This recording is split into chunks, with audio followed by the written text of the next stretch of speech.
But let's bring you some other breaking news. A Metropolitan Police officer could face criminal charges over the fatal shooting of Chris Kaba after the police watchdog handed over evidence to the Crown Prosecution Service.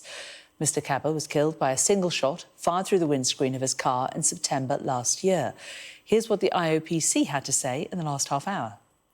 Today we have referred a file of evidence to the Crown Prosecution Service following the conclusion of our homicide investigation into the fatal shooting of Chris Kaba by a Metropolitan Police Service officer on the 5th of September 2022 in Streatham Hill, South London.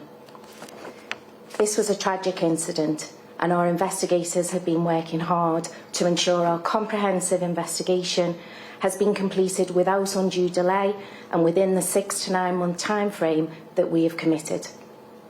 Chris Kaba died after he was struck by a single gunshot fired by a Metropolitan Police Service officer into the vehicle he was driving. During the investigation, the officer was advised that they were under criminal investigation for murder, and following the conclusion of our investigation, we have referred a file of evidence to the Crown Prosecution Service to determine whether to charge the officer.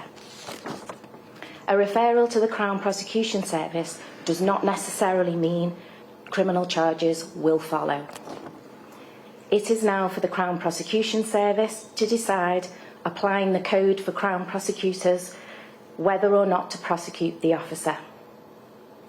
Mr Kaba's family and the officer involved have been notified of this development. Our thoughts remain with everyone affected by this incident. Well, Sky's Shingi Marariki joins us now from South London with more. And Shingi, just remind us a little bit of the background to this. Well, after an 8-month investigation, the IOPC, that independent regulator, have decided to refer this case to the Crown Prosecution Service.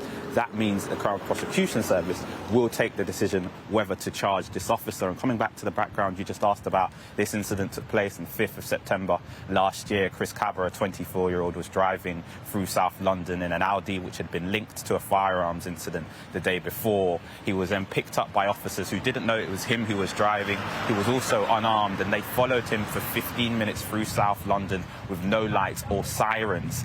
Then, while waiting in the road in which he was going into, there was another police car, a marked vehicle. Out of that vehicle got out an officer called NX21 in this case. They fired a single shot through his windscreen.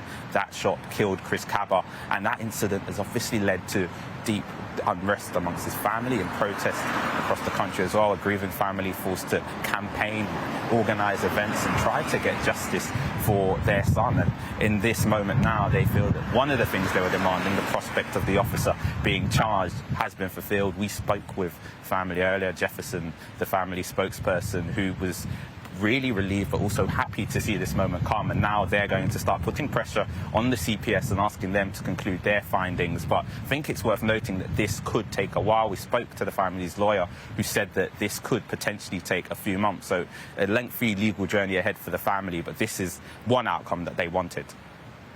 Shingi, thank you very much.